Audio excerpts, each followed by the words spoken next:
All right, so in this video, I'm gonna be giving you guys the mindset on how I made $100,000 in a week. Like, that's something that maybe 5 years ago I thought I was gonna do, but obviously I'm gonna give you guys the exact plan, preparation on how I did it.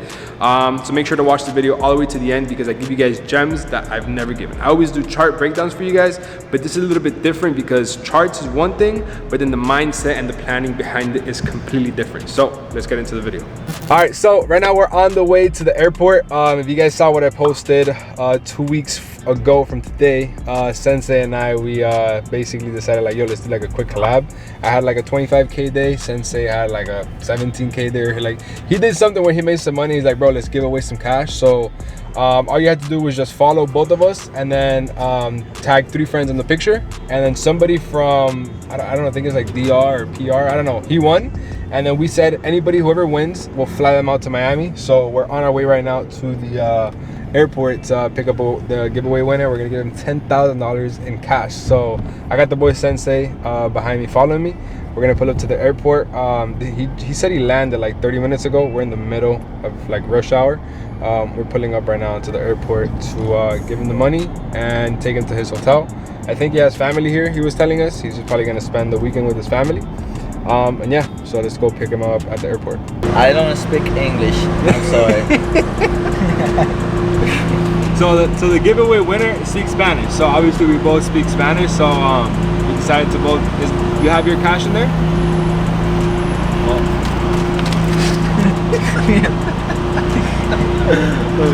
Sorry, I don't speak English, only Spanish. I hope he's not taller than me. If he's taller than me, I'm gonna be mad.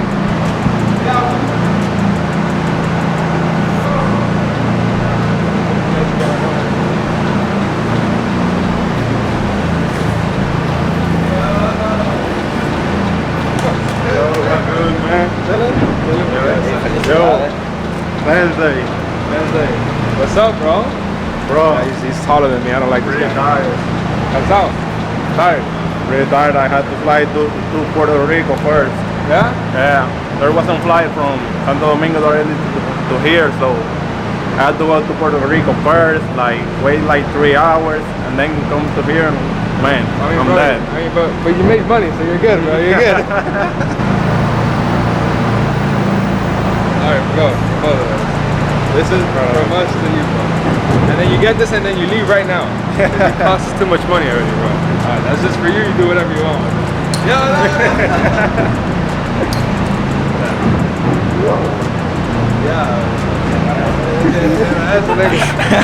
Alright, the video's done. Let's go. We're gonna take him now to the hotel. He's gonna stay here. I think his family lives here. And then, yeah, we're probably gonna go eat. And yeah, bro, appreciate you for participating, bro. I hope that helps you, man, bro. Appreciate it. It does. Yeah, thank you. A mí me da risa como tú grabas porque tú me lo pones ahí en la cara. Of course. We really gave that guy 10 grand. I don't even think he knows how to speak English, this guy, bro. I mean... Well, you haven't paid me, so... Huh? You haven't paid me yet, so I hope that money wasn't... No, you're good. You're locked in. You take crypto, right? Yeah. Because I don't got shit for you, man. We literally gave this guy if we gave him 100K, yo, I'll be mad. Yeah, I'll be mad with myself. I'll be like, I'll be so mad. Nah, but I mean, you know, it is. He said that he had to take a flight from Puerto Rico to come over here because there wasn't like a direct flight from DR to Miami. So he went from DR, Puerto Rico, and Puerto Rico to Miami. So now we're gonna take him to his hotel right now. You know what's great? What? I thought he was gonna speak in Spanish, so I was like, oh fuck, I gotta put a lot of subtitles. Nah, but he was good. Yeah. He's cool people. I still don't know his name, but I think his name is Daniel.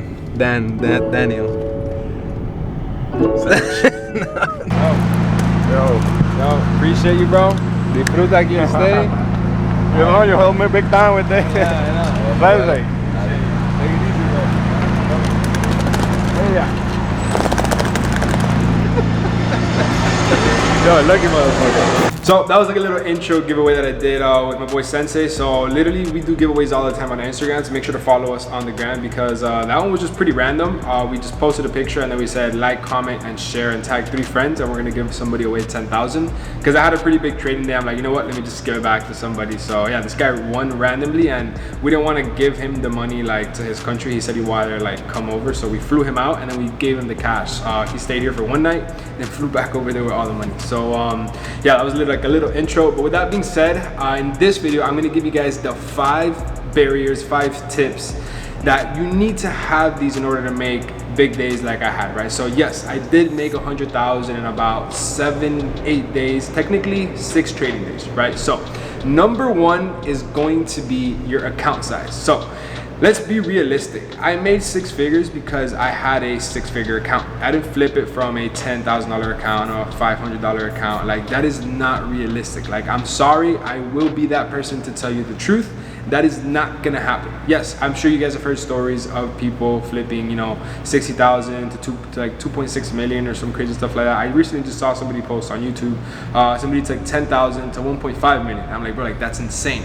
Just because that possibility is there, yes, like it is possible, doesn't mean that it is sustainable. Like, you can probably do it once, maybe twice, but then after that, like, your psychology is out of the window. So definitely rule number 1 is you need to have the right account size. I aim anywhere, like when I do these account flips, to have, you know, a specific percentage of my account size, but I don't recommend, if you don't have the same equal account size, to reach for anything over that. So let's say you have a $1,000 account. If you want to do some crazy challenge like this, reach to have a take profit of $1,000. So you would make 100% of your account. If you don't have either a funded account or if you don't have a large size account, these type of profits are not realistic. If you guys want to go get funded, make sure to go check out Level Up Society, funding people all the time, right? So number 2 would be the platform that you're trading on. So the platform that you're trading on is probably like crucial, because there is spreads, commissions, slippage. Like, imagine being $50,000 in profit, and then when you go close the trade, it only says you're $20,000 in profit. Like that would piss me off, like very bad.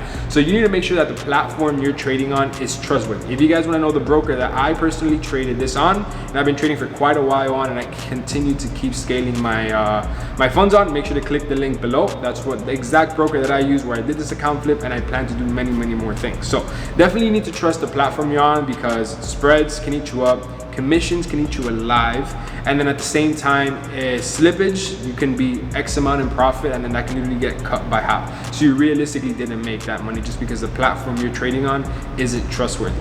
Number 3 would be patience. Patience. Like, because I announced this on my Instagram, right? Like, I just, out of the blue, to my followers, I was just like, all right guys, next week I'm gonna make $100,000. Like, I didn't just say that out of the blue just because I woke up and I felt like it. Like, I waited for the markets to align a specific type of way, where I know that the markets were going to head with a certain momentum that way, due to the fact that I was patient enough to wait for the markets to align like that. You guys need to understand that I didn't just wake up and say, all right, this is the week where I make 100,000. You have to be patient. Without being patient, like, it's just not gonna happen, right? So I waited for my setups to come to me, because let's say you do set yourself to have, let's say, a goal like this, whether you want to make 1,000 a week or 5,000 a week, whatever goal you want to set for yourself. And let's say it's Wednesday London session, like, damn, it's already Wednesday and I haven't taken any trades. I have to make a trade today. Like, I have to do something today in order to reach that profit. And that's not the case, because at that point you're forcing a trade. You're not being patient. You're just taking a trade to be involved, or taking a trade to reach that goal. But maybe Thursday night on London, you get a nice trade set up, you risk the right amount, and then it literally makes you reach your profit. You need to understand, not every day is a trading day. So patience is key. And that leads me to my number 4, which is emotions. Emotions and patience kind of fall in the same line / not really, because you can be very emotional when you're winning, and you can be extremely emotional when you're losing. When you're losing, it could be, you think, you know, this is it. This is the last day of your life. You know, this is where you're praying to God. This is where you're, you know, in your prayers, crying, whatever the case is. Like, that is so bad, because nobody is torturing more your own mind than yourself. Like, bro, I could guarantee the markets don't even know what you're doing. The markets don't even care that you're being emotional. They don't care that you're crying. They don't care about any of those things. And having this emotional attachment to something that is just on a screen is very unhealthy, due to the fact that no matter how much care, how much love, how much passion you have towards those charts, they're not going to give you anything in return because it's just a computer. Computer has no emotion. So you can give it all this drive, all this positivity, these, you know, like, you can like candles all over the computer, whatever you want, but that doesn't matter. Like if the trade makes sense, it's gonna go. If it doesn't make sense, it doesn't go. If you lose because you risk a certain amount.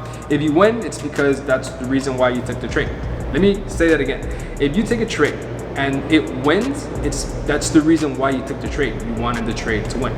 But if you lose a trade, well, that's fine. That's why you risk a certain amount before you take the trade. Like you need to understand that every single loss needs to be completely controlled, and then your profits have a random outcome. Little trick for you guys. Whenever I take my trades, I always put a stop loss, always, like no matter what, but I never put a take profit. I always put a visual take profit on my trading view, and I set alarms, and then I just set and forget. So whenever trades is going into profits, I'm just monitoring and profit, moving my stop loss, modifying it, but I never want to cut my profits short. I always want to cut my losses short, but never my profits. And this is something that over the time, like this is where I kind of, you know, got the whole set and forget, and it just removes all emotions of it. Because once you start, like if you're taking a trade that's going with the trend, why would you cut it short? You want to keep it going with the trend. So that's why this is something that I've learned over the time, and if you practice this yourself, you notice that your emotions will go out of the window because you're just letting the trade do its thing. And that leads me to my last point, which is strategy and risk management. So what was your risk management on taking this trade? How did you scale in so many times? All right, so let me explain to you guys. You guys need to understand that what I did in this week of trading, I'll pop up another screenshot here of my results. This is not something that I do on the regular. This is something that I plan, that I set a specific amount size on the side. Like this is something that was calculated. I didn't just go in and just did this, just like a free for all, right?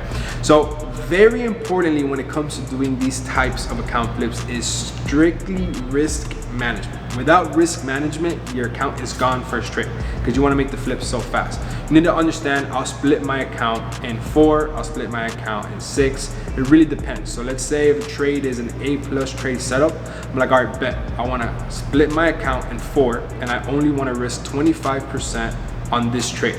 But not the full 25% goes on one trade. I'll chop up the trade in 3. So let's say it goes into my profit, I'll go break even, then I'll scale in another position. So that 25% gets chopped into 3, and then it's just different multiple entries. That's why you might see different entries on the same move, because 1, I'm going with the trend. 2, obviously it's met my strategy. It's a trade that's worth the risk. And then 3, I'm playing with the house money. I'm not playing with my money at that point anymore. If I'm taking a trade while it's in profit, trade comes back, takes me out of break even, or I take profit for 1, whatever the case is, I'm not losing. My account stays at the same. I'm playing with positive equity.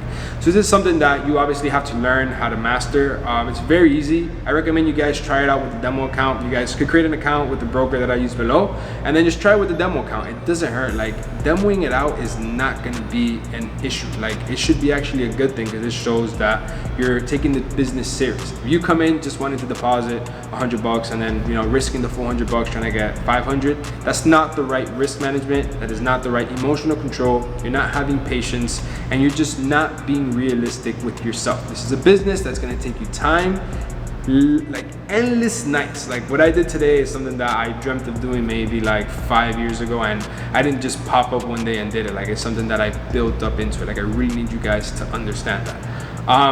But yeah, definitely I would say risk management. Without having that, like you don't even, I don't want to say that you don't need to have the right trading strategy. Obviously you do, but you cannot have the best trading strategy. You can still be working on it, and then with the right risk management, you'll stay in the game. Like the whole point is you want to stay in the game. You don't want to just run into the field and just get shot one shot. No, you want to like take your time, go around the barrels, and like play according to your plan, because as you're risking this risk management, you're learning your strategy, you're making modifications, you're staying in the game to keep adjusting to that plan. Because if you're going in too fast, and it just just goes out the window. So I hope this video was helpful for you guys. If you guys want to see an actual breakdown of like all the charts that I trade, like I can literally break down every single trade that I took on a chart, and like go back obviously in time with on TradingView and show you guys why I took it, the reason that I took it, how I managed it. If you guys want to see that video, make sure to drop a comment below. Make sure to turn on notifications and subscribe,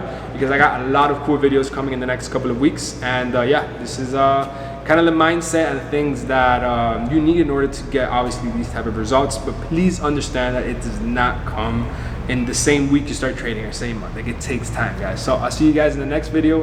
Take it easy, guys.